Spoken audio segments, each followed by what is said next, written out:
ठीक है, good evening everyone. देखो हम क्या पढ़ रहे थे लास्ट क्लास में, हम चीजें पढ़ रहे हैं क्लास 9th के लिए, कक्षा 9th के लिए, विषय गणित यानी कि सब्जेक्ट गणित में। और क्या पढ़ रहे हैं उसके अंदर, सब्जेक्ट गणित के अंदर, विषय गणित के अंदर ज्योमेट्री और ज्यामिति के भी हम क्या पढ़ रहे हैं, कुछ महत्वपूर्ण कंसेप्ट रिवाइज कर रहे हैं और पढ़ रहे हैं। ठीक है, और ये सभी चीज सभी बच्चों को पता है कि हमें अपना माइक ओपन नहीं करना है क्लास के दौरान, और हमसे जो भी चीजें पूछी जाएंगी, अगर आपको कोई डाउट है तो आप यहाँ पर क्लिक करके इन कॉल मैसेज में अपना टाइप करेंगे चैट सेक्शन के अंदर कोई डाउट, और अगर आपसे क्वेश्चन का आंसर पूछा जाएगा तो आप एक्टिविटीज में जाकर पोल के अंदर आप क्वेश्चन का आंसर करेंगे। ठीक है बच्चों, और कोई भी अपनी क्लास के अंदर क्या नहीं करेगा, कोई भी बच्चा माइक ओपन नहीं करेगा। देखिए, त्रिभुजों की सर्वांग समता, यानी कि हम लास्ट क्लास में पढ़ रहे थे त्रिभुजों की सर्वांग समता, और इसमें सबसे पहले हमने पढ़ा था एस एस एस, यानी कि भुजा भुजा भुजा सर्वांग समता। दूसरा हमने पढ़ा था एस ए एस, यानी कि भुजा कोण भुजा सर्वांग समता। और तीसरा हमने पढ़ा था ए एस ए, यानी कि कोण भुजा कोण सर्वांग समता। यानी कि लास्ट क्लास में हमने पढ़ा था ए ऐसे क्राइटेरिया, यानी कि ए ऐसे प्रतिबंध, जिसके अंदर हमने पढ़ा था कि अगर दो त्रिभुज हम लोगों को मिल जाए, यानी कि हमें कितने त्रिभुज मिल जाए, दो त्रिभुज, और उन दोनों त्रिभुज के अंदर क्या चीज हो कि हमें दो त्रिभुज मिल गए, ये त्रिभुज ए है, एक त्रिभुज है, और ये दूसरा त्रिभुज है। और अगर इन दोनों त्रिभुजों के अंदर, अगर इन दोनों त्रिभुजों के अंदर हम कहते हैं कि इसका नाम है ए बी सी, और इस त्रिभुज का नाम है पी क्यू आर, तो भुजा, ये हमारे पास में क्या है, कोण भुजा कोण, यानी कि ए एस ए का मतलब है कि हमें दो तो कोण बराबर मिल जाए, और उन्हीं दोनों कोणों के बीच की भुजा। मान लेते हैं हमें कोण ए कितना दिया गया है, मान लेते हैं कि हमें कोण ए दिया गया है 60 डिग्री, और कोण बी कितना दिया गया है हमें 50 डिग्री, और इन दोनों कोण के जो बीच की भुजा है, ये मान लिया हमें दी गई है कितनी, 3 सेंटीमीटर। इधर हमने मान लिया कि हमें यहाँ पर कोण दिया गया है कितना, इस कोण को मान लेते हैं हम कितना, 50 डिग्री, इस वाले कोण को हम मान लेते हैं 60 डिग्री, और इन दोनों के बीच की जो भुजा है इसको, ये कितना दिया गया है हमें, 3 सेंटीमीटर।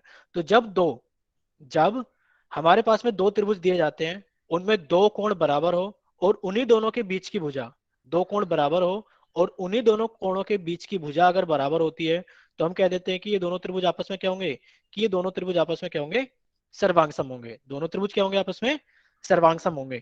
और नाम कैसे लिखेंगे, नाम कुछ इस तरीके से लिखेंगे कि जो त्रिभुज ए बी सी होगा, कि जो त्रिभुज हमारे पास में ए बी सी होगा, जो त्रिभुज हमारे पास में ए बी सी होगा, वो किसके सर्वांग सम होगा, बताइए बच्चे, जो त्रिभुज एबीसी होगा वो किसके सर्वांग सम होगा। आप नाम लिखना कि सर जो त्रिभुज एबीसी होगा, आप बताइए कि किसके सर्वांग सम होगा। ठीक है, कुछ बच्चों का आंसर आने लगा है कि जो त्रिभुज एबीसी होगा, जैसे कि अभी आंसर क्या है, एक ही बच्चे ने। तो अगर आपसे पूछा जाए कि बताइए कि त्रिभुज ए बी सी जो सर्वांग होगा कौन से त्रिभुज के होगा, तो आप कहोगे सर ए पर तो कोण हमें दिख रहा है 60 डिग्री। ठीक है, कुछ बच्चों का आंसर आ गया। ठीक है विनय, देखो आप कहोगे सर ए पर तो हमें कोण दिख रहा है 60 डिग्री, तो जो ए पर होगा उसी को हम पहले पर लिखेंगे, तो 60 डिग्री कहां पर है, आपने कहा सर क्यों पर है। फिर आपने कहा सर जो बी पर कोण है वो 50 डिग्री है, तो जो बी पर कोण 50 डिग्री है, आपने कहा सर कोण बी पर जो 50 डिग्री है वो तो आर पर है। और इसी तरीके से सी पर कोई कोण नहीं है, तो आपने लिखा कि सर ऐसा वर्टेक्स यानी कि ऐसा शीर्ष जिसमें कोई कोण नहीं है वो क्या है, पी। तो आप कह दोगे कि जो सर त्रिभुज ए बी सी है वो सर्वांगसम है त्रिभुज क्यू आर पी के। ठीक है, वो त्रिभुज सर्वांगसम है त्रिभुज क्यू आर पी के। तो अगर इतना सही बच्चों को क्लियर हो गया है कि हम नाम कैसे लिखते हैं, और उनको अगर ए ऐसे प्रतिबंध समझ में आ गया है, तो जल्दी से एक बार वाई टाइप करें। जल्दी से सभी बच्चे वाई टाइप करेंगे। अगर किसी का कोई डाउट है तो वो बच्चा एन टाइप करे ताकि उनसे हम पूछें। ठीक है, यानी कि सभी को क्या हो गया है, समझ में आ गया है। ठीक है ठीक है ठीक है, तो आपकी स्क्रीन पर एक क्वेश्चन आपको दिखाया जाता है। ठीक है, तो आपको क्या करना है, आपको उस क्वेश्चन को अच्छे से पहले सोल्व करना है, और सोल्व करने के बाद में सभी बच्चों को आंसर करना है उसका पोल सेक्शन के अंदर।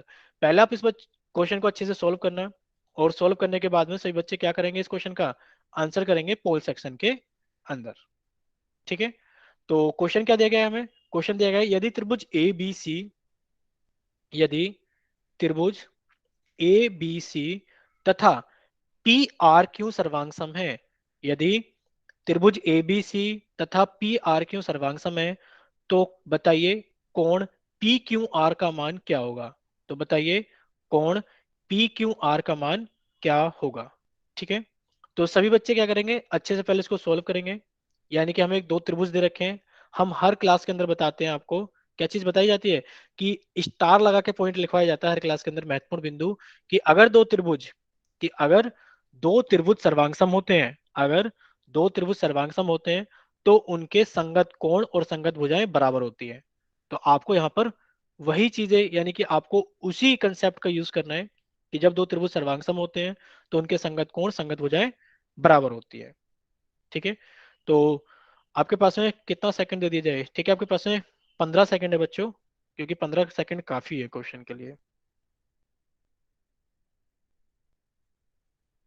और अभी आपके पास में 10 सेकंड है। 10, 9, 8, 7, 6, 5, 4, 3, 2, 1। और सभी बच्चों को हर, जैसे हम हर बार बोलते हैं कि अपना ऑप्शन भी याद रखना है कि उन्होंने क्या ऑप्शन वोट किया है। अब सभी बच्चे चैट सेक्शन में जाएंगे, सभी बच्चे चैट सेक्शन में जाएंगे और अपना ऑप्शन टाइप करेंगे। सिर्फ ऑप्शन टाइप करना है, ए बी सी या डी। ठीक है बच्चों, सिर्फ ऑप्शन टाइप करना है, ए बी सी या डी। और सभी को अपना ऑप्शन भी याद रखना है कि उन्होंने क्या तो वोट किया था और क्या उन्होंने टाइप किया है किसी बच्चे ने। ठीक है, ठीक है। तो देखते हैं इस क्वेश्चन का सही आंसर क्या है। और सभी बच्चे अच्छे नेटवर्क वाली जगह बैठा करो और अच्छे से कॉपी लेकर बैठा करो और नोट्स बनाया करो अच्छे से। ठीक है, अब सभी बच्चे टाइप करना बंद करेंगे और सभी बच्चे सामने देखेंगे। यदि त्रिभुज एबीसी तथा त्रिभुज पीआरक्यू सर्वांगसम है, यानी कि क्या दिया गया है कि त्रिभुज एबीसी, त्रिभुज पीआरक्यू सर्वांगसम है, तो आपने दोनों के नाम लिख लिया कि सर ये रहा कि जो त्रिभुज एबीसी है वो सर्वांगसम है त्रिभुज पीआरक्यू के, वो सर्वांगसम है त्रिभुज पीआरक्यू के। आपसे पूछा गया कोण पी क्यू आर का मान बताइए, तो आपने कहा सर जो कोण पी क्यू आर होगा, जो कोण पी क्यू आर होगा, आप खुद बताना जो कोण पी क्यू आर होगा वो कौन से कोण के बराबर होगा। आपने कहा सर ये कोण पी क्यू आर है वो क्यू शीर्ष पर बना हुआ है। किस पर बना हुआ है? क्यू शीर्ष पर बना हुआ है। तो आप देखोगे कि ये दोनों त्रिभुज सर्वांगसम है, तो यहाँ पर जो कोण क्यू बना हुआ है, कोण मतलब जो शीर्ष क्यू पर जो बना हुआ कोण है वो तो शीर्ष सी पर बने हुए कोण के बराबर होगा। वो कोण तो शीर्ष सी पर बने हुए कोण के बराबर होगा। यानी कि आप कह दोगे कि सर अगर कोण सी की वैल्यू 70 डिग्री है तो आप कह दोगे कि कोण क्यू की वैल्यू भी कितनी हो जाएगी? 70 डिग्री। यानी कि इसका कौन सा ऑप्शन सही हो गया है? इसका ऑप्शन सही हो गया है 70 डिग्री, ऑप्शन ए। ठीक है। अरे क्या नाम है दक्षित, आ, आते हैं दक्षित हम आपके पास भी, आपने तो बहुत सारा इसके बारे में बता दिया है। ठीक है, इतना नहीं कर पाओगे दक्षित आप कि कौन पी भी बता दो, कौन आर भी बता दोगे, कौन क्यू भी बता दोगे, बहुत मुश्किल है। ठीक है बच्चे, बहुत मुश्किल है। हाँ लेकिन पर दक्षित ने कोशिश की है और उसने अच्छी मेहनत की है और उन्होंने बता भी दिया है। ठीक है, तो दक्षित के लिए तो क्लैपिंग बनती है क्योंकि उन्होंने बहुत ज्यादा चीजों को यूज कर लिया है, उन्होंने सारी ही चीजें बता दी है। ठीक है, तो इतना अगर सभी बच्चों को समझ में आ गया है तो जल्दी से वाई टाइप करें, और अगर किसी बच्चे का कोई डाउट है तो एन टाइप करें, ताकि हम उनसे पूछ भी सके कि उनको क्या चीज समझ में नहीं आई है। ठीक है, ठीक है दक्षित, वेरी गुड। ठीक है, आज हम क्या पढ़ेंगे? आज हम पढ़ेंगे कॉन्ग्रुएंसी ऑफ ट्रायंगल, यानी कि त्रिभुजों की सर्वांग समता। और इसके अंदर हमने आपको बताया था कि त्रिभुजों की सर्वांग समता के चार प्रतिबंध होते हैं। पहला क्या होता है हमारे पास में? एस एस एस, यानी कि भुजा भुजा भुजा प्रतिबंध। दूसरा क्या होता है? एस ए एस, यानी कि भुजा कोण भुजा प्रतिबंध। तीसरा क्या होता है हमारे पास में? ए एस ए, यानी कि कोण भुजा कोण प्रतिबंध। और चौथा होता है हमारे पास में आर एच एस। इसके बारे में आज हम पढ़ेंगे अच्छे से डिटेल के अंदर। ठीक है, डिटेल में पढ़ेंगे। समकोण त्रिभुज, देखो जो आरएचएस होता है आप जानते हो, इस आरएचएस की फुल फॉर्म याद कर लो, आर एच एस। आर का मतलब होता है राइट एंगल, और राइट एंगल को हिंदी में क्या बोलते हैं? समकोण। राइट एंगल को हिंदी में क्या बोलते हैं? समकोण। एच का मतलब क्या होता है? हाइपोटेन्यूज, और हाइपोटेन्यूज को हिंदी में क्या बोलते हैं? कर्ण। और एस का मतलब क्या होता है? साइड, और साइड को हिंदी में क्या बोलते हैं? भुजा। यानी कि समकोण, कर्ण भुजा प्रतिबंध। बच्चे माइक बंद कीजिए। बच्चे युग युग के नाम से जिन्होंने क्लास ज्वाइन की, युग, ठीक है, युग युग के नाम से जिस बच्चे ने क्लास ज्वाइन की है वो माइक बंद करें प्लीज। ठीक है, ठीक है, सभी बच्चे सामने देखेंगे। यानी कि आरएचएस का फुल फॉर्म क्या होता है? आरएचएस की फुल फॉर्म होती है, आर मतलब राइट एंगल यानी कि समकोण, एच यानी कि हाइपोटेन्यूज कर्ण, और एस मतलब साइड यानी कि भुजा प्रतिबंध, यानी कि समकोण कर्ण भुजा प्रतिबंध। अब आप जानते हो कि जो कर्ण होता है वो समकोण त्रिभुज में ही होता है, इसलिए समकोण त्रिभुज के अंदर हमें इसको लगाना होता है। ठीक है, अब देखते हैं इसके अंदर क्या चीज होती है। यदि किसी समकोण त्रिभुज का, यदि किसी समकोण त्रिभुज का कर्ण और एक भुजा, यानी कि कर्ण और एक भुजा, कर्ण के अलावा, यानी कि जो भुजा है वो कर्ण के अलावा कोई सी भी हो सकती है, किसी अन्य समकोण त्रिभुज के कर्ण और संगत भुजा के बराबर है, तो वो दोनों त्रिभुज आर एच एस प्रतिबंध से सर्वांगसम होते हैं। यानी कि इसका क्या कहने का मतलब है? यानी कि आप देखोगे कि अगर आपको दो त्रिभुज दिखाए गए हैं, यानी कि सबसे पहला काम क्या हमारा, ये देखेंगे क्या दोनों त्रिभुज समकोण त्रिभुज है।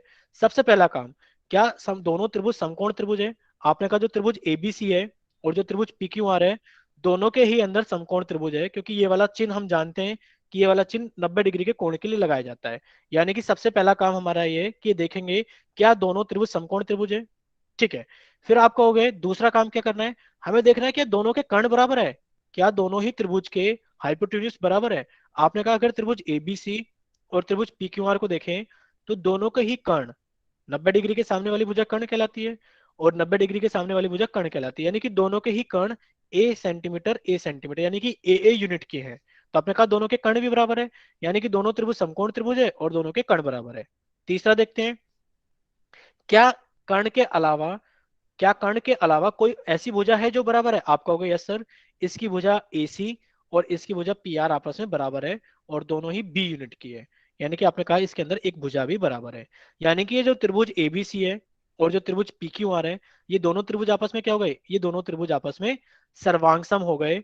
और किस प्रतिबंध से हो गए? आप कहोगे सर RHS प्रतिबंध से हो गए, यानी कि समकोण कर्ण भुजा प्रतिबंध से दोनों त्रिभुज सर्वांगसम हो गए हैं।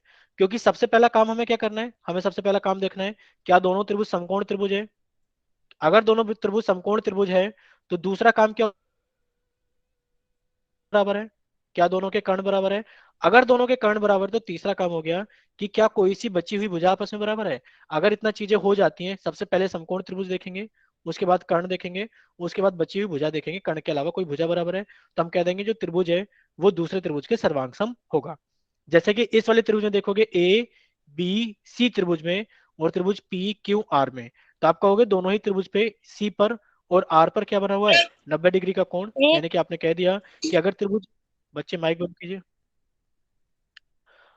हाँ, कुछ डाउट है तो पूछिए जल्दी से, फिर माइक बंद करना, आप जल्दी से पूछिए। हेलो। हाँ बोलिए। चलिए, आपको कोई डाउट नहीं है, यानी कि आप सिर्फ चेक कर रहे हो कि सर आपकी आवाज सुन पा रहे हैं कि नहीं सुन पा रहे हैं। ठीक है, हम सुन पा रहे हैं युग युग आपकी आवाज। ठीक है, तो उससे बच्चे सामने देखेंगे स्क्रीन पर, क्या त्रिभुज एबीसी, अगर आप देखोगे कि त्रिभुज एबीसी और त्रिभुज PQR में, तो दोनों ही कोण, यानी कि कोण सी पर और कोण, सॉरी, शीर्ष सी पर और शीर्ष आर पर 90 डिग्री के कोण बने हुए हैं। यानी कि बादल, जिस बच्चे ने, एक चीज सुन लीजिए आप अच्छे से सभी बच्चे, बादल क्लास से बाहर निकाल रहे हैं आपको, ठीक है, क्योंकि इतना डिस्टरबेंस तो नहीं चलता कि एक बार माइक बंद करने के बाद फिर आप फिर से ओपन करो। ठीक है, और आपको क्लास में एंट्री नहीं मिलेगी अब। ठीक है, एक सेकंड रुको बच्चे, अभी क्लास स्टार्ट करते हैं सिर्फ। ठीक है, ठीक है, ठीक है, अब आप देखिए कि त्रिभुज अगर एबीसी और त्रिभुज PQR में देखोगे, तो आपने कहा कि जो सी वर्टेक्स पे, यानी कि जो शीर्ष सी पर बना हुआ कोण है, जो शीर्ष सी पर बना हुआ कोण है वो शीर्ष आर पर बने हुए कोण के बराबर है, दोनों ही 90 डिग्री है। और जो इसकी ए बी भुजा है, जो 13 सेंटीमीटर की ए बी भुजा है, वो 13 सेंटीमीटर, यानी कि जो कर्ण है 90 डिग्री के सामने वाली भुजा कर्ण कहलाती है। यहां पर भी और यहां पर भी क्या है, दोनों बराबर है। आपने कहा दोनों ही 13 सेंटीमीटर की है। और जो हमारी AC भुजा है, यानी कि उसको छोड़कर एक भुजा यहाँ पर AC, वो PR के बराबर है, दोनों ही 5 सेंटीमीटर है। तो आपने कहा कि जो त्रिभुज हो जाएगा वो RHS से प्रतिबंध हो जाएगा, कि त्रिभुज एबीसी और सर्वांग है त्रिभुज पी क्यू आर के। अगर इतना सही बच्चों को समझ में आ गया तो वो जल्दी से पहले कमेंट सेक्शन में वाई टाइप करें। अगर इतना सही बच्चों को समझ में आ गया है तो वो जल्दी से कमेंट सेक्शन में वाई टाइप करें। ठीक है, यानी कि सभी बच्चों को इतना समझ में आ गया है। ठीक है, अब सामने देखेंगे सभी बच्चे, हम कुछ क्वेश्चंस के जवाब पूछेंगे, आपको स्क्रीन पर ही उनके जवाब देने हैं। ठीक है, यानी कि कमेंट सेक्शन में ही आपको उनके जवाब देने हैं। मान लीजिए कि हम इस भुजा को यहां से काटकर यहां लिख दे 5 सेंटीमीटर। तो सिर्फ आपको यह बताना है क्या अभी भी पहला वाला त्रिभुज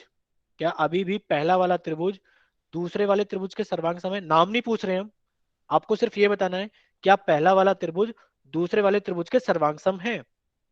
सभी बच्चे बताएंगे कि क्या पहला वाला त्रिभुज दूसरे वाले त्रिभुज के सर्वांग सम है। अगर सर्वांग सम है तो वाई टाइप कीजिए, और अगर सर्वांग सम नहीं है तो एन टाइप कीजिए। क्या पहला वाला त्रिभुज दूसरे वाले त्रिभुज के सर्वांग सम है? यानी कि सभी का आंसर आ रहा है एन एन एन की सर्वांग सम नहीं है। बट एक तुषार नाम के बच्चे ने वाई टाइप किया है कि पहला वाला त्रिभुज दूसरे वाले त्रिभुज के सर्वांग सम है। ठीक है, वरुण का भी आंसर आया कि दोनों त्रिभुज सर्वांग सम है। देखते हैं कि क्या सही है। अच्छा, वरुण और तरुण, एक का नाम वरुण है और एक का नाम क्या है हमारे पास में, तुषार। ठीक है, देखो अभी एक बच्चे ने एंट्री हमने क्लास के अंदर दी है जिनका नाम बादल बादल है। देखो अगर आप फिर से अगर शोर मचाओगे या माइक ओपन करोगे तो हम फिर से क्लास से बाहर आपको निकाल देंगे और आपको एंट्री भी नहीं देंगे। ठीक है बादल, तो प्लीज अच्छे से पढ़ना। देखो पढ़ने के लिए आते हैं तो आप अच्छे से पढ़ना। ठीक है, और अगर माइक ओपन करोगे तो हम फिर से क्लास से बाहर निकाल देंगे सर अगर। एक बार लिंक करना दोबारा भेज दो हमारे पास। वो 9th क्लास का बच्चा है हमारा दोस्त, वह भी अभी वो उसके फोन में अभी ग्रुप ऐड हुआ है। ठीक है कोई बात नहीं, वो हम मैसेज कर देंगे आगे, उनको लिंक मिल जाएगा। ठीक है बच्चे, आप अभी पढ़ लीजिए सामने। ठीक है, वो हम कर देंगे। ठीक है, देखो क्या ये दोनों त्रिभुज, अगर त्रिभुज एक और त्रिभुज दो के बारे में पूछा जाए, क्या ये दोनों त्रिभुज सर्वांगसम है? सभी बच्चों का आंसर आया नहीं कि ये दोनों त्रिभुज सर्वांगसम नहीं है। सिर्फ एक तुषार का नाम का बच्चा है और एक कौन से नाम का बच्चा है, एक सेकंड रुको, एक तुषार और एक विनय के नाम से बच्चा है। इन दोनों बच्चों ने कहा है कि हाँ, तुषार और विनय ने, कि ये दोनों त्रिभुज सर्वांगसम है।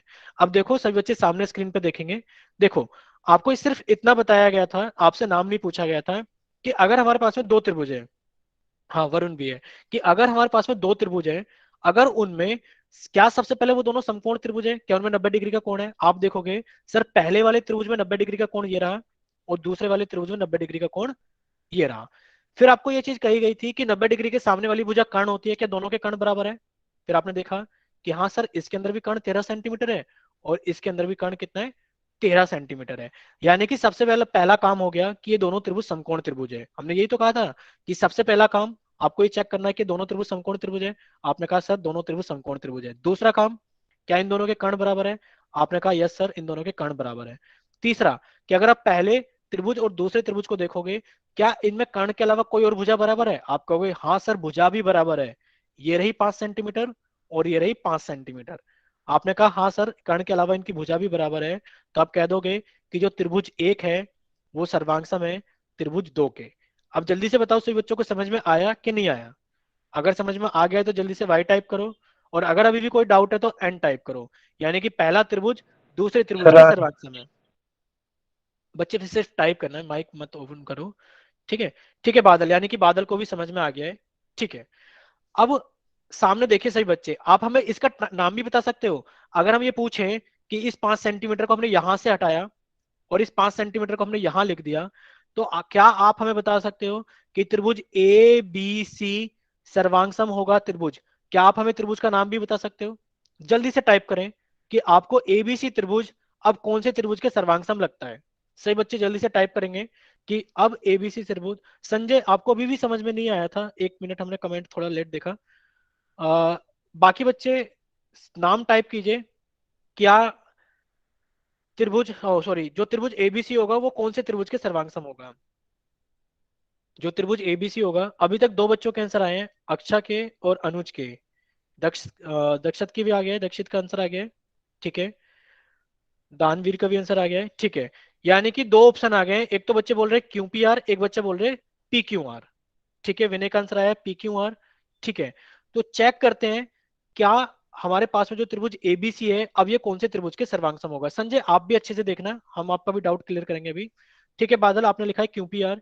देखते हैं अब सामने देखेंगे सही बच्चे कि जो त्रिभुज एबीसी है वो कौन से त्रिभुज के सर्वांग सम होगा। अच्छा आप हमें एक चीज बताओ, सर हमें ये चीज पता है कि जो सी शीर्ष है, जो सी शीर्ष है इसके ऊपर कोण कितना है? 90 डिग्री का कोण है। जो शीर्ष सी है इसके ऊपर कोण कितना है? 90 डिग्री का कोण है। यानी कि शीर्ष सी वाला जो शीर्ष होगा वो तो सबसे लास्ट में आएगा, और वो शीर्ष कौन सा है? आर शीर्ष है। यानी कि आर तो सबसे लास्ट में आएगा। ठीक है, इतना क्लियर हुआ सभी बच्चों को? अगर इतना सभी बच्चों को क्लियर हो गया कि लास्ट में आर आएगा तो जल्दी से, हाँ ठीक है सभी को क्लियर हो गया है। अब आप ये देखो, ठीक है अब आप ये देखिए सही बच्चे कि हमारे पास में कौन सी भुजा है, कि हमारे पास में कौन सी भुजा है। यानी कि आपने कहा सर जब हमने ए बी लिखा है और ए बी के बाद बी सी लिखा है तो हम ऐसे गए हैं, ए बी यानी कि ये रही 13 सेंटीमीटर, और बीसी ये रही जिसकी माप हमें नहीं पता, जिसकी माप हमें नहीं पता। तो आपको भी ऐसे ही चलना है, यानी कि 13 सेंटीमीटर और उसके बाद आपको माप ना पता हो तो आप कैसे जाओगे? क्यू से जाओगे पी, और पी से जाओगे आर।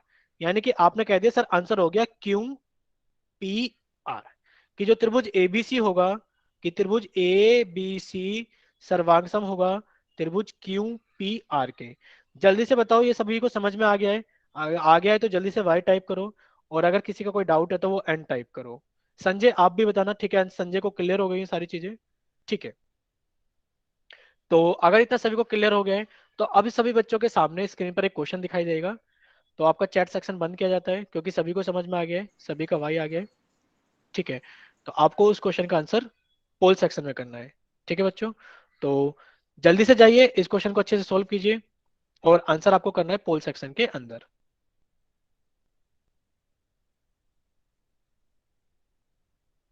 तो क्वेश्चन आपको दिख गया है, क्वेश्चन नंबर 73। क्या दिए हुए त्रिभुज सर्वांग सम है? क्या दिए हुए त्रिभुज सर्वांग सम है? बच्चे माइक बंद करेंगे,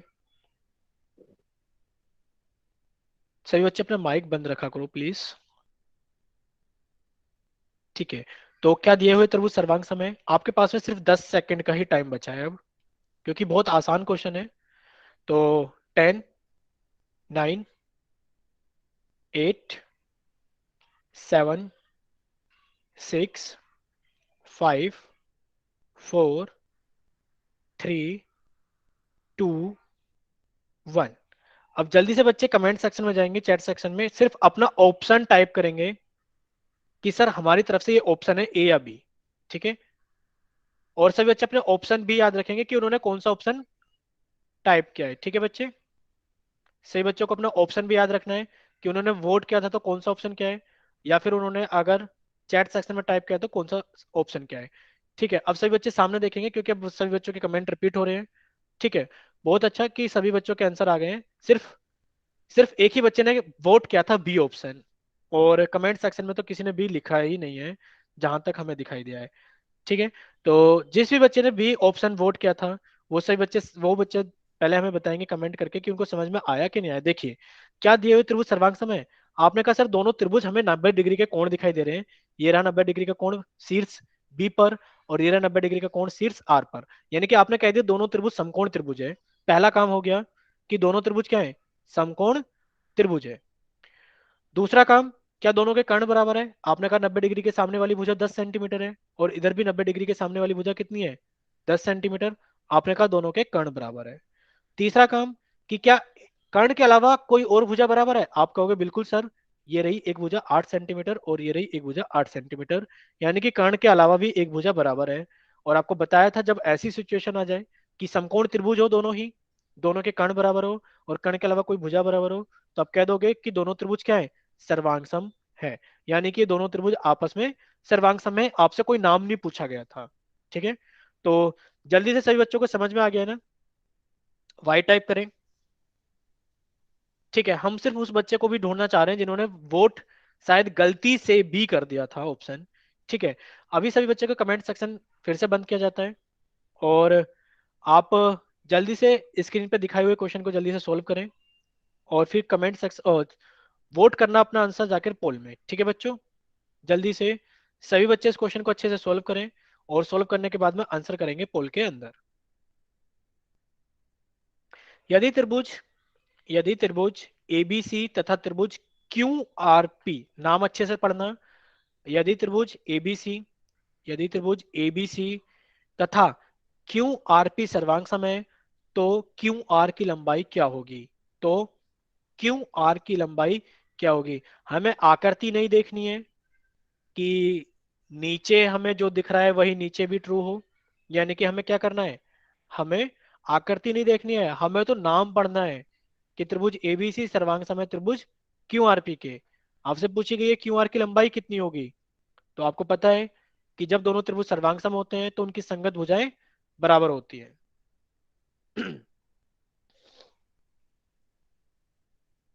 आपके पास में 10 सेकंड है। 10, 9, 8, 7, 6, 5, 4, 3, 2, 1। और सभी बच्चों को अपना ऑप्शन भी याद रखना है कि उन्होंने क्या चीज ऑप्शन में वोट की है।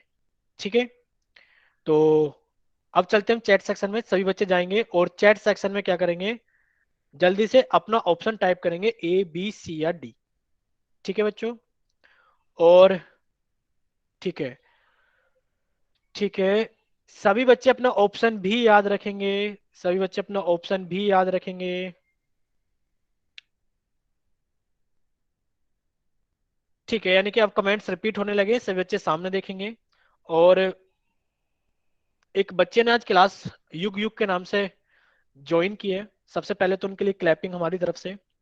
ठीक है, नीतीश रोने वाली बात नहीं है, हमें पता लग गया कि आपको कुछ एहसास हुआ है अभी। ठीक है, तो युग युग बच्चे ने अभी एक क्लास अटेंड की है आज, हमने शायद पहली बार उनको क्लास में देखा है, बट उनके लिए हमारी तरफ से क्लैपिंग कि उनका आंसर एकदम सही है। ठीक है, सही बच्चे अब सामने देखेंगे कि त्रिभुज एबीसी तथा त्रिभुज क्यू आर पी सर्वांग समय। तो आपने लिखा कि सर जो आप बोल रहे हो कि त्रिभुज ए बी सी सर्वांग समय त्रिभुज क्यू आर पी के। अब जब दो त्रिभुज सर्वांग होते हैं, आपको हर बार स्टार लगवा के हम लिखाते आए हैं कि सर जब दो त्रिभुज, ठीक है निखिल, कोई प्रॉब्लम नहीं है। ठीक है, तो जब कोई त्रिभुज सर्वांग होते हैं, जब दो त्रिभुज सर्वांग होते हैं तो उनकी संगत भुजाएं बराबर होती है। हमसे क्यू आर, सर आपके पास निखिल माइक बंद कर दीजिए बच्चे, टाइप कर देना, हमें समझ में आ गया है कि आपका नेट बार बार चला जा रहा है। ठीक है बच्चे, कोई प्रॉब्लम नहीं है बच्चे। ठीक है, वैसे भी हमने आपको बोल दिया है कि बिल्कुल भी परेशान नहीं होना है आपको। देखो, तो त्रिभुज क्यू आर की लंबाई क्या होगी? देखो त्रिभुज, और निखिल निखिल टाइप ही करना बच्चे। नीतीश कोई प्रॉब्लम नहीं है, नेट नहीं चल रहा है तो आप अच्छे नेटवर्क वाली जगह बैठे। निखिल की कुछ और प्रॉब्लम है। ठीक है, तो यदि त्रिभुज एबीसी और क्यू आर पी सर्वांग सम है तो क्यू आर की लंबाई क्या होगी? आपने कहा जब दोनों त्रिभुज सर्वांग सम होते हैं तो उनकी संगत भुजाएं, ये रही क्यू आर, आपस में बराबर होती है। तो आपने कहा सर संगत भुजाएं, क्यू आर के संगत भुजा तो ए बी होगी, यानी कि जो ए बी होगी वो क्यू आर के बराबर होगी। अब आपको क्या ए बी पता है? आपने कहा सर हमें तो ए बी भी नहीं पता, लेकिन पर जो ए बी होगा वही क्यू आर होगा। अगर आपने ए बी को एक्स मान लिया तो अब आप हमें बताओ कि जो ए बी होगा वो कितना होगा, जो ए बी होगा वो कितना होगा, अब आप बताओ, क्योंकि ए बी क्यू आर के बराबर है, जो ए बी होगा वही क्यू आर होगा। अब आप हमें ए बी का मान बताओ कि कितना होगा। ए बी का मान हमने एक्स लिख दिया है, लेकिन पर इस त्रिभुज को देखकर आपको ऐसा याद आना चाहिए कि सर ये तो हमने पाइथागोरस थ्योरम में पढ़ा था कि अगर एक समकोण त्रिभुज हो और उसके अंदर हमें दो भुजाएं पता हो तो तीसरी भुजा तो हम पाइथागोरस थ्योरम से निकाल सकते हैं। यानी कि 90 डिग्री के सामने वाली भुजा कर्ण होती है, और आप कह दोगे कि कर्ण का स्क्वायर किसके बराबर होता है? कि कर्ण का स्क्वायर सर आधार का स्क्वायर प्लस लंब का स्क्वायर होता है, कि आधार का स्क्वायर प्लस लंब का स्क्वायर। अब आप देखोगे इसके अंदर कि सर आधार यानी कि कर्ण तो हो गया 5 का स्क्वायर, आधार कितना हो गया 4 का स्क्वायर, और लंब कितना हो गया x का स्क्वायर।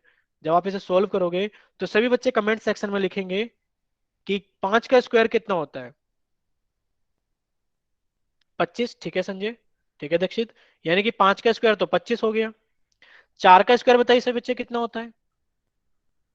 ठीक है, 4 का स्क्वायर कितना हो गया? 16 हो गया। ठीक है, और इधर एक्स स्क्वायर आ गया। जब आप देखोगे कि आपको एक्स स्क्वायर निकालना है इस इक्वेशन से, तो आप कहोगे सर एक्स स्क्वायर का जो मान होगा वो होगा एक्स स्क्वायर बराबर 25 - 16।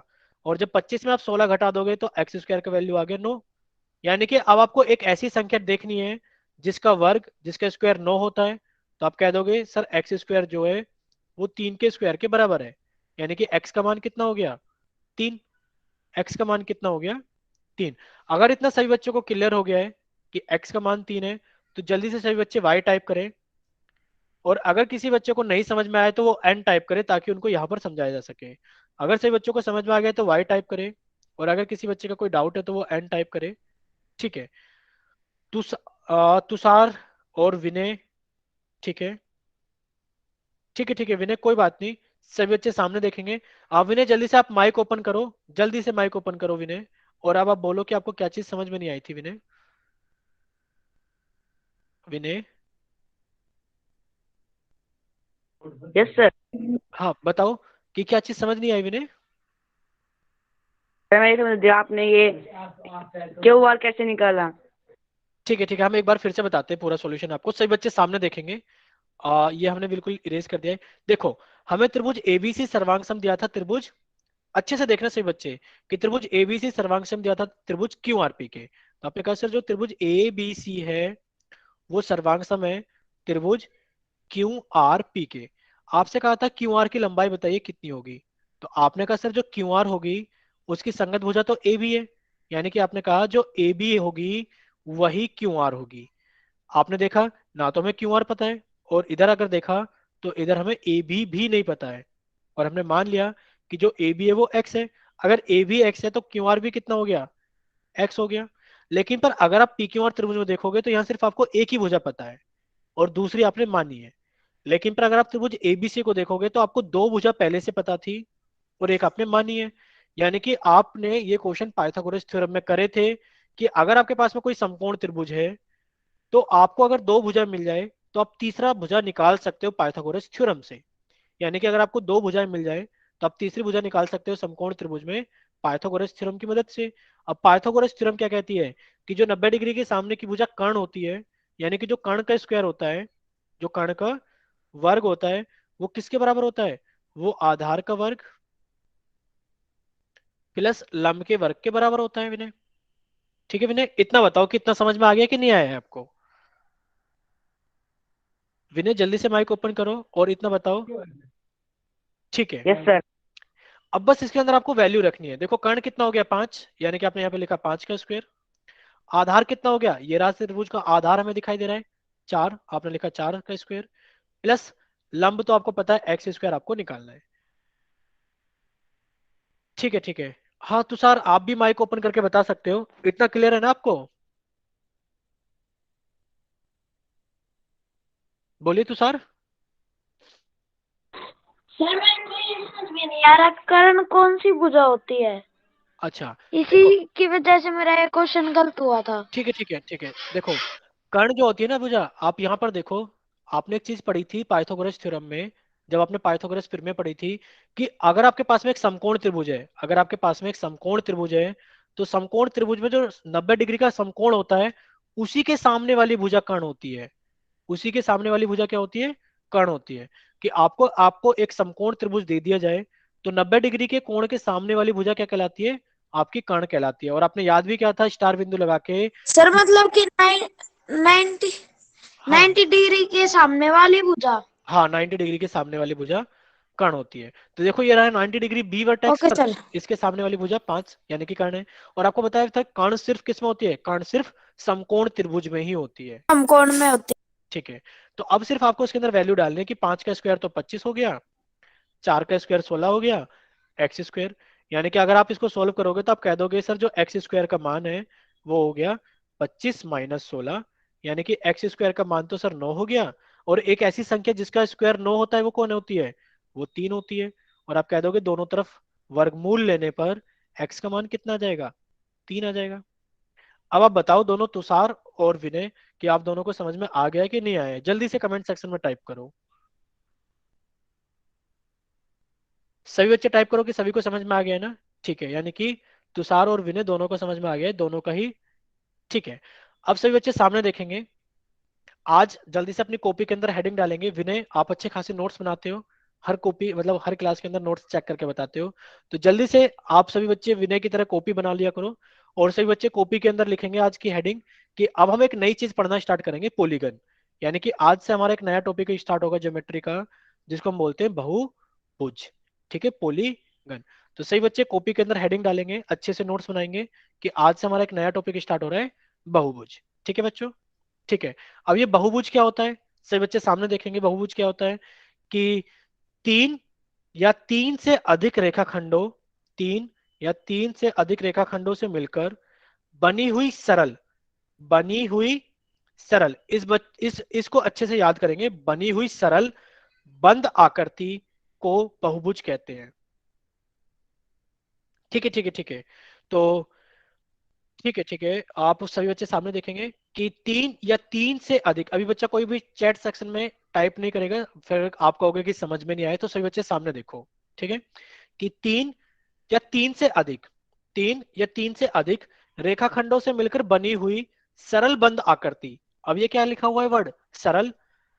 ठीक है, इसको भी हम पढ़ेंगे क्या होता है सरल। सरल बंद आकृति को बहुभुज कहते हैं। यानी कि आपने सबसे पहला पढ़ा था बंद आकृति क्या होती है, आकृति बंद होनी चाहिए, तीन या तीन से अधिक रेखाखंड से मिलकर बनी होनी चाहिए।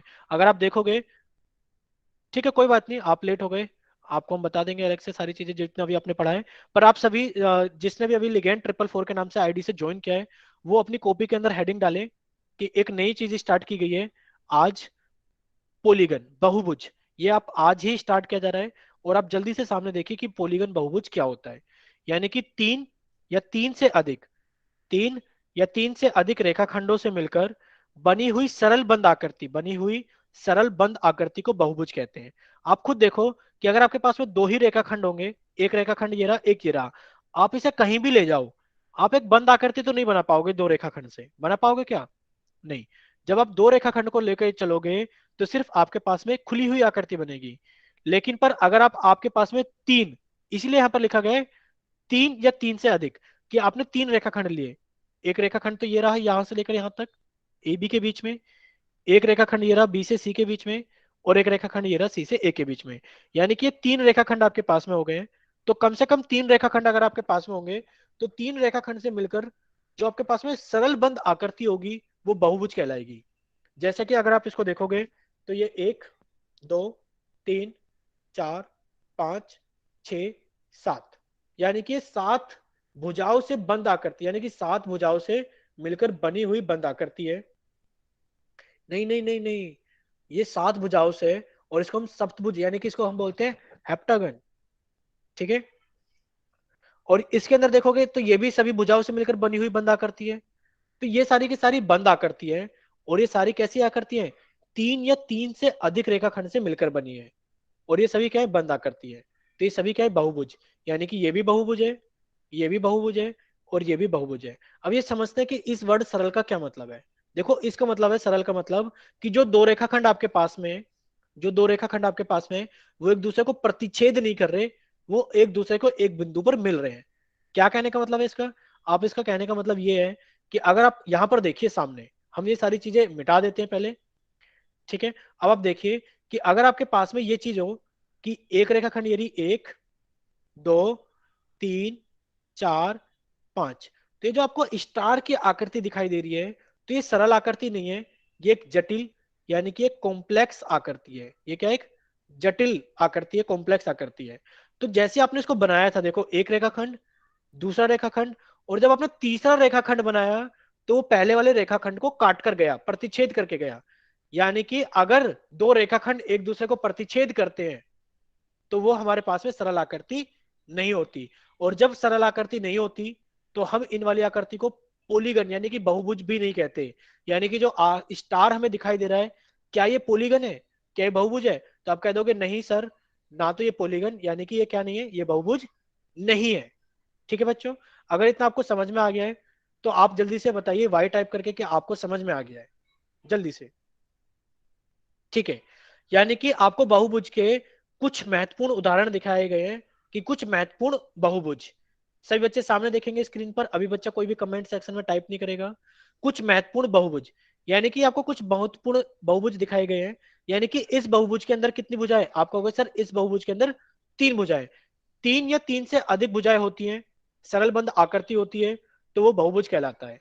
यानी कि आपके पास में 3 भुजाओं से घिरा हुआ बहुभुज है। जब 3 भुजाएं होती हैं तो उसका नाम होता है त्रिभुज। क्या नाम होता है उसका? त्रिभुज। अगर आप इसको देखोगे तो ये 1, 2, 3, 4, यानी कि 4 भुजाओं से घिरी हुई बंद आकृति है। तो जब भुजाएं 4 होती है और एक सरल बंद आकृति होती है तो आप उसको चतुर्भुज बोलते हो। क्या बोलते हो उसको? चतुर्भुज। इसी तरीके से अगर भुजाएं 5 हो जाए, 1, 2, 3, 4, 5, तो आप उसको पंचभुज कहोगे। और अगर भुजाएं 6 हो जाए, 1, 2, 3, 4, 5, 6, तो आप उसको षष्ठभुज कहोगे। यानी कि ये वो महत्वपूर्ण बहुभुज हैं जो आपको 9th और 10th क्लास में पढ़ने होते हैं। ठीक है दक्षित, कि स्क्वायर भी क्या होता है? एक बहुभुज होता है, क्योंकि उसकी 4 भुजाएं होती हैं और वो एक सरल बंद आकृति होती है। ठीक है बच्चों, अगर इतना सही बच्चों को समझ में आ गया है तो आगे चलते हैं। देखिए, आपने त्रिभुज के अंदर पढ़ा था कि जब हमने सर त्रिभुज पढ़ा था तो कुछ ऐसा पढ़ा था कि ये त्रिभुज है। जल्दी से सभी बच्चे कमेंट सेक्शन में टाइप करेंगे कि त्रिभुज की भुजाएं कितनी होती है। सभी बच्चे टाइप करेंगे कि त्रिभुज की भुजाएं कितनी होती हैं? 3 होती हैं। ठीक है, यानी कि त्रिभुज की 3 भुजाएं होती हैं। ठीक है, ठीक है, वेरी गुड। अच्छा, सही बच्चे ये टाइप करेंगे कि त्रिभुज के शीर्ष कितने होते हैं।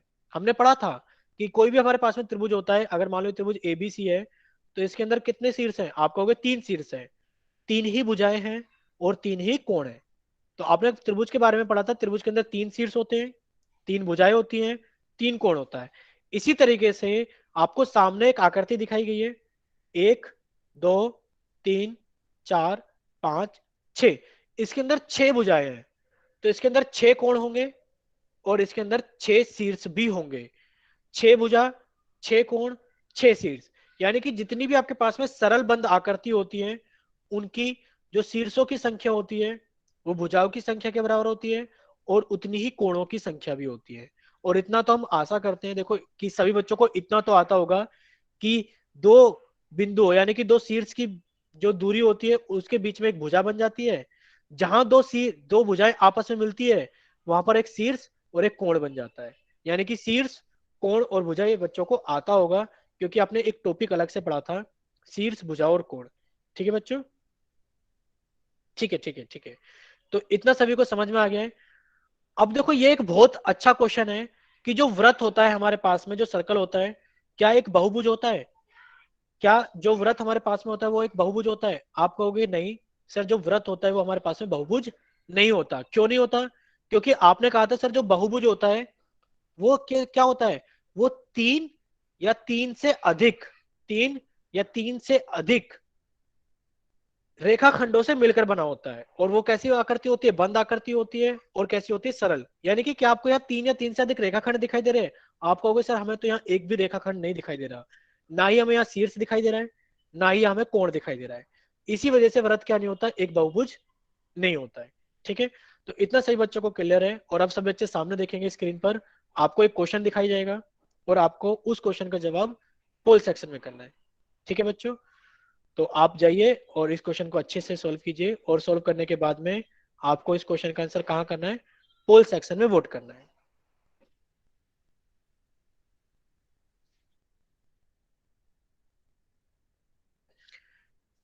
आपके पास में 15 सेकंड है। क्या नीचे दिखाई गई आकृति एक बहुभुज है? क्या नीचे दिखाई गई आकृति एक बहुभुज है? अब आपके पास में 10 सेकंड है। 10, 9, 8, 7, 6, 5, 4, 3, 2, 1। सही बच्चों के लिए कमेंट सेक्शन खोला जाता है, अपना ऑप्शन टाइप करना, ए या बी। युग युग आपने हैंड राइज किया है तो आप टाइप भी कर सकते हैं कि आपको क्या डाउट है।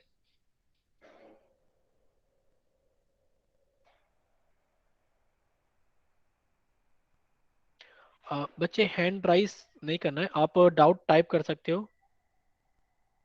अगर आप हमारी बात सुन पा रहे हो तो टाइप कर दीजिए आप। ठीक है, यानी कि अब सभी बच्चों के कमेंट रिपीट हो रहे हैं, सभी बच्चे सामने देखेंगे क्योंकि इसमें भी थोड़े बच्चों ने गड़बड़ी कर दी है। ठीक है, ज्यादा नहीं, कुछ बच्चों की गड़बड़ी है। हाँ नीतीश बहुत अच्छे, आपने कमेंट भी सही लिखा है, आंसर भी, और बाकी आपने अपने आप को स्टार मार्क भी कर लिया है। ठीक है देखिए,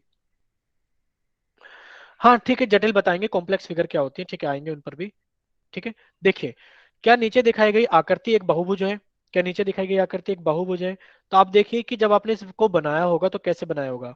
आपने कहा सर एक भुजा ये रही, दूसरी भुजा ये रही, और तीसरी भुजा ये रही। लेकिन पर जब आपने इसकी अगली भुजा को बनाया, यानी कि जब आपने इसको अगली भुजा को बनाया, तो ये एक भुजा को प्रतिच्छेद करके गई है। क्या करके गई है? प्रतिच्छेद। जबकि हमने यही कहा था कि जब आप इसको बनाते हो, जब आप किसको बनाते हो, जब आप स्टार को बनाते हो ऐसे करके, एक भुजा, दूसरी भुजा, तो तीसरी भुजा, चौथी भुजा और पांचवी भुजा, यानी कि ये एक बहुभुज नहीं होता, क्योंकि ये क्या करती है, एक दूसरी भुजाओं को प्रतिच्छेद करती है। प्रतिच्छेद नहीं करना चाहिए, उसको क्या करना चाहिए, जैसे कि एक भुजा, दूसरी भुजा, तीसरी भुजा, यानी कि उसको अलग अलग बिंदुओं पर दो रेखाखंड को मिल जाना चाहिए। यानी कि आप देखोगे तो ये रेखाखंड थी, ये इस वाले बिंदु पर इस रेखाखंड से मिल गई, इस वाले बिंदु पर इस रेखाखंड से मिल गई। लेकिन पर क्या इन्होंने प्रतिच्छेद करा?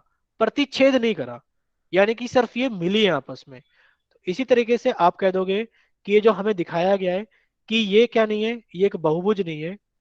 ठीक है, ये एक बहुभुज नहीं है, क्यों नहीं है? क्योंकि यहाँ पर ये प्रतिच्छेद कर रही है। तो आप कह दोगे कि इसका कौन सा आंसर सही है? इसका आंसर बी सही है, कि नीचे दिखाई गई आकृति एक बहुभुज है। आप कहोगे नहीं, ये बहुभुज नहीं है। अगर इतना सही बच्चों को समझ में आ गया है तो वो जल्दी से वाई टाइप करे, और अगर किसी का कोई डाउट है तो वो एन टाइप करे, ताकि हम उनसे पूछ सके कि उनको क्या डाउट है।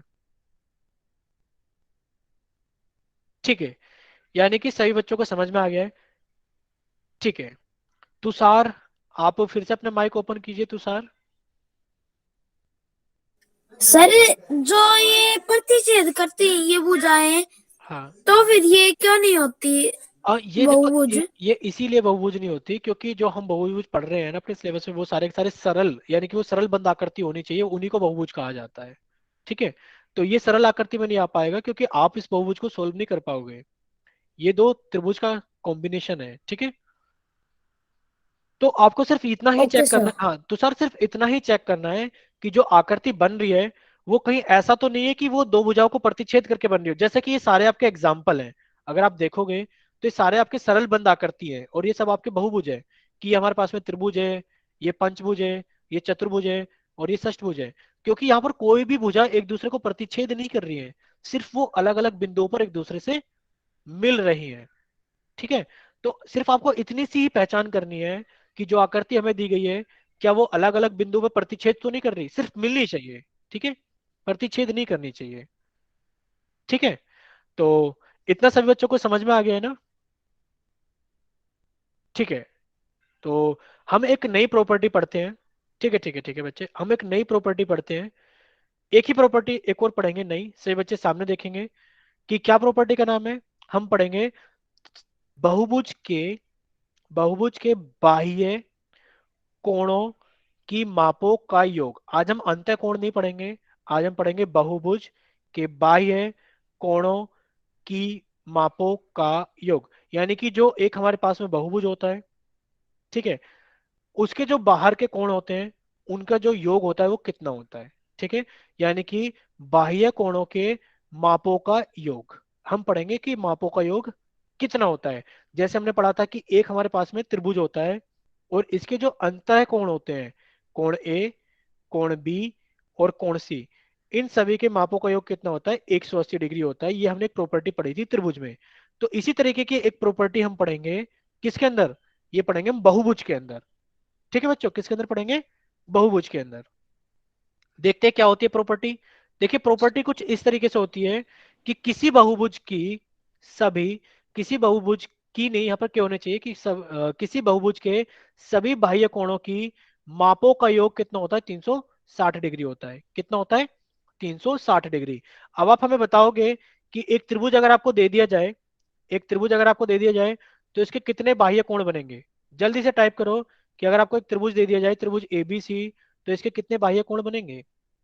सही बच्चे कमेंट सेक्शन में टाइप करेंगे कि त्रिभुज के कितने बाह्य कोण बनेंगे। ठीक है, त्रिभुज के तीन बाह्य कोण बनेंगे। कैसे बनेंगे, कि आप त्रिभुज के अंदर कोई भी भुजा को आगे खींच दो। जैसे कि हम आपको दिखाते हैं कि आपको ग्रीन पेन से कुछ कोण दिखाई देंगे कि आपने भुजा ए बी को आगे खींच दिया, तो एक बी शीर्ष पर एक बाह्य कोण बन गया। आपने बीसी को आगे खींच दिया तो सी शीर्ष पर, और अगर आपने सी ए को आगे खींच दिया तो आपको ए शीर्ष पर भी एक बाह्य कोण बनता हुआ दिखाई देगा कि एक बाह्य कोण तो ये रहा, एक बाह्य कोण ये रहा, और एक बाह्य कोण ये रहा। यानी कि जिस भी आकृति के अंदर जितने शीर्ष होते हैं या फिर जितनी भुजाएं होती हैं या फिर उसके जितने अंतःकोण होते हैं, उसके उतने ही बाह्य कोण होते हैं, उसके उतने ही बाह्य कोण होते हैं। जैसे कि आपको यहाँ दिखाया गया है कि यहाँ पर आपको 1 2 3 4 5, यानी कि आपको एक पंचभुज दिखाया गया है। तो इस पंचभुज के कितने बाह्य कोण होंगे? आपने कहा इसके 5 बाह्य कोण होंगे। यानी कि हर भुजा को अगर आगे खींच दे तो कोण 1, कोण 2, कोण 3, कोण 4, कोण 5। ठीक है। और किसी बहुभुज की सभी बाह्य कोणों की माप का योग कितना होता है? यानी कि अगर आप इन सभी कोणों को जोड़ दोगे और जोड़ने के बाद आपका आंसर कितना आएगा? 360 डिग्री। और सभी बच्चे स्टार मार्क करके लिख लेंगे कि ये 360 डिग्री फिक्स होता है, ये कभी नहीं बदलता। कि चाहे आपके पास में कितनी भुजाएं आ जाओ, चाहे आपके पास में 3 भुजाएं आ जाओ, यानी कि इस कोण ए को, कोण बी को और कोण सी को, यदि कि अगर आप कोण बाहर का कोण ए, बाहर का कोण बी और बाहर का कोण सी जोड़ोगे तो इसका आंसर 360 डिग्री ही होगा, क्योंकि हमने बाह्य कोणों को जोड़ा है, क्योंकि हमने बाह्य कोणों को जोड़ा है, इसलिए 360 डिग्री ही होगा। ठीक है। ठीक है। अगर इतना सही बच्चों को समझ में आ गया है कि कोई भी हमारे पास में, कि कोई भी हमारे पास में कोई भी बहुभुज हो, उसकी चाहे 2 भुजाएं हो, चाहे 3 भुजाएं हो, चाहे 4 भुजाएं हो, उसके सभी बाहर कोणों को यानी कि बाह्य कोणों का जो योग होगा वो कितना होगा? 360 डिग्री होगा। ठीक है। हम आपसे यहीं पर एक क्वेश्चन पूछते हैं, आप यहीं पर ही बताना, यहीं पर एक क्वेश्चन पूछते हैं, यहीं पर ही बताना कि आपको एक चतुर्भुज दिया गया है जिसकी 4 भुजाएं हैं। एक चतुर्भुज दिया गया है जिसकी 4 भुजाएं हैं। अगर इस चतुर्भुज की चारों भुजाओं यानी कि 4 भुजाएं हैं, अगर इसके चारों कोणों को जोड़ा जाए, बाहर के चारों कोणों को जोड़ा जाए, ए बी सी डी, अगर इस चतुर्भुज के बाहर के चारों कोणों को जोड़ा जाए तो उनका योग कितना होगा? जल्दी से कमेंट सेक्शन में लिखिए। 360। 360 होगा, क्योंकि भुजाओं के ऊपर कोई डिपेंडेंसी नहीं है कि कितनी भुजाएं हैं। भुजाएं चाहे 3 हो, चाहे 4 हो, चाहे 5 हो, सभी का आंसर कितना होगा? 360 डिग्री होगा। और आपका आज का मेन क्वेश्चन ये रहा, आप इस क्वेश्चन का आंसर बताएंगे। अगर आपके पास में एक ऐसा बहुभुज है जिसकी 2 भुजाएं हो, एक ऐसा बहुभुज है जिसकी 2 भुजाएं हो, तो बताओ उसके बाहर के कोणों का योग कितना होगा? तो बताओ उसके बाहर का कोणों का योग कितना होगा? अगर आपके पास में एक ऐसा, हाँ होमवर्क भी देते हैं, अगर आपके पास में एक ऐसा बहुभुज है जिसकी 2 भुजाएं हो तो उसके बाहर का कोणों का योग कितना होगा? सभी बच्चे बताएंगे कि बाहर के कोणों का योग कितना होगा। सर, जिसकी 2 भुजाएं होती है वह बहुभुज ही नहीं होता। वेरी गुड, यही हमें देखना था और सभी बच्चों के आंसर भी आ गए। किसी का 180, किसी का 360, किसी का 180, किसी का कुछ। ठीक है। नहीं, यानी कि बहुभुज के अंदर कम से कम 3 भुजाएं होनी चाहिए। ठीक है। बहुभुज के अंदर कम से कम 3 भुजाएं होनी चाहिए, तभी वो सरल बंद आकृति बनेगी, वरना तो वो नहीं बनेगी। ठीक है। तो सही बच्चे आप बताइए, क्या हमारे पास में होमवर्क वाली स्क्रीन शेयर हो गई है अभी? सभी बच्चे बताएंगे क्या होमवर्क वाली स्क्रीन शेयर हो गई है?